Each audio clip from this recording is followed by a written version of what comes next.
হুজুর বলছিলাম কি আপনারা যদি এখানে একটা অনুষ্ঠান করি তাই সেই হিসাবে কেমন বাচ্চা কাচ্চা এখানে আছে আর কি যদি একটু বলতেন। আমাদের এখানে তোমার নাম কি?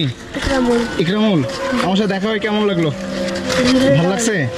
আচ্ছা, তোমার নাম কি? ফারহান হোসেন। দেখেন আপনারা সবাই দেখেন তাদের চেহারা কত সুন্দর, নূরের মতো চেহারা তাদের। আচ্ছা ঠিক আছে, আমার মামা, ওই পিছনেটা কথা বলে। এটা মামা? হ্যাঁ মামা, আমাদের আচ্ছা সবার মামা। আচ্ছা, আর তোমার নাম কি? আমাদের নাজিবুল হোসেন, নাজমুল হোসেন। নাজিবুল হোসেন। তুমি কিসে পড়ো? ক্লাস 5-এ। ক্লাস 5-এ পড়ো? আচ্ছা আচ্ছা। ওয়ালাইকুম আসসালাম। তুমি কিসে পড়ো?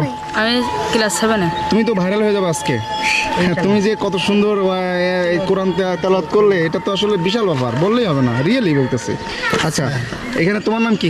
মোহাম্মদ তারেক হোসেন। মোহাম্মদ তারেক। আরাফাত হোসেন। আরাফাত। আরাফাত। আরাফাত ময়দান পড়ছো? এটা পড়ছো তুমি? জি। আরাফাত ময়দানে আমাদের কি হয়েছিল? বিজয় হয়েছিল। বিজয় হয়েছিল, আমাদের ইসলামের বিজয় হয়েছিল না?